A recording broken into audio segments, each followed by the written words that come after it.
닌자고 세계관 내에서 가장 미스테리한 캐릭터로 뽑으라면은 저는 우체부 아저씨를 뽑고 싶습니다.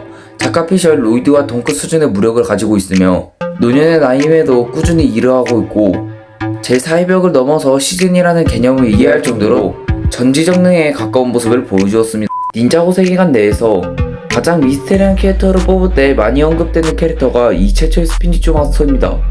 그렇기 때문에 오늘은 10년 동안 등장을 해서 아직까지도 제대로 밝혀지지 않은 이 최초의 스피니추 마스터에 대해서 한번 알아보겠습니다. 우선 이제까지 밝혀진 스토리로 최초의 스피니추 마스터의 행적을 분석해보자면 닌자고 세계관의 시작점이자 최초의 공간이라고도 불리는 최초의 차원에서 태어난 최초의 스피니추 마스터는 최초의 존재인 도깨비와 드래곤의 후손이었습니다. 하지만 창조의 힘을 가진 드래곤과 파괴의 힘을 가진 도깨비들은 그 상성이 맞지 않았기 때문에 꾸준히 싸움을 이어나가게 됐죠. 체스만은 양쪽의 피와 양쪽의 파워를 가지고 있었기 때문에 도깨비와 드래곤을 하합시키려고 했습니다. 하지만 이는 실패하게 되고 더 이상 이 차원에 가망이 없다고 느낀 최초의 스피니추 마스터는 바다만이 존재하는 어떠한 차원으로 넘어가게 됩니다.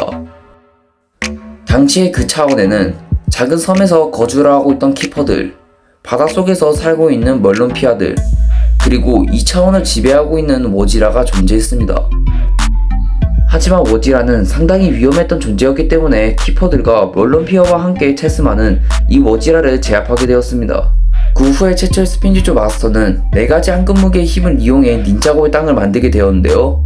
이 과정에서 수많은 존재들과 수많은 대륙들을 만들어내게 됩니다. 하지만 빛이 있으면 어둠이 있는 법, 최초의 스피니추 마스터가 대륙을 만들면서 커다란 그림자가 생겨나게 되는데요. 이것이 바로 킹카드 오버로드입니다.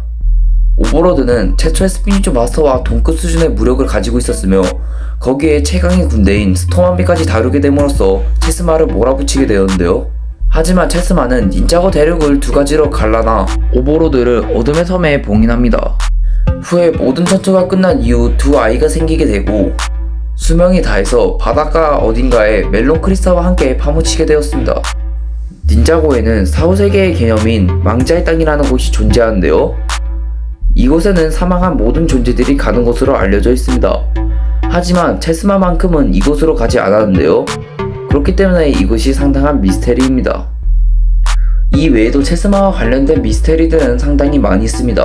10년 동안 등장을 했지만 아직까지도 제대로 된 얼굴조차 보여주지 않았으며 그의 전투씬 역시 저희는 제대로 확인할 수 없었죠. 그리고 체스마는 항상 완벽한 차원으로 간다는 언급을 했는데요. 닌자들로 인해 적어도 닌자고가 이 완벽한 차원이 아니라는 것은 밝혀지게 되었습니다.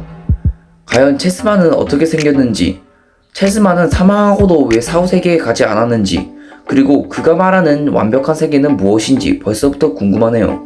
아마 이번 영상의 최고 관심사는 과연 시즌 16에서 체스마가 등장하냐는 점인데요. 제작진은 체스마가 등장할 가능성이 적다고 언급을 했지만 이번 시즌을 마지막으로 닌자고 시리즈는 리부트가 되기 때문에 시리즈 내의 가장 큰 떡밥인 이 최초의 스피니추 마스터를 그냥 허비할 가능성은 적을 것으로 보입니다. 그리고 최초의 스피니추 마스터와 크게 관련돼 있는 골드파워가 이번 시즌에서 중요하게 다뤄지는 만큼 아마 체스마 역시 잠깐이나마 과거 해상 로이드의 내면 세계 속에서 잠깐이나마 등장할 것으로 보입니다.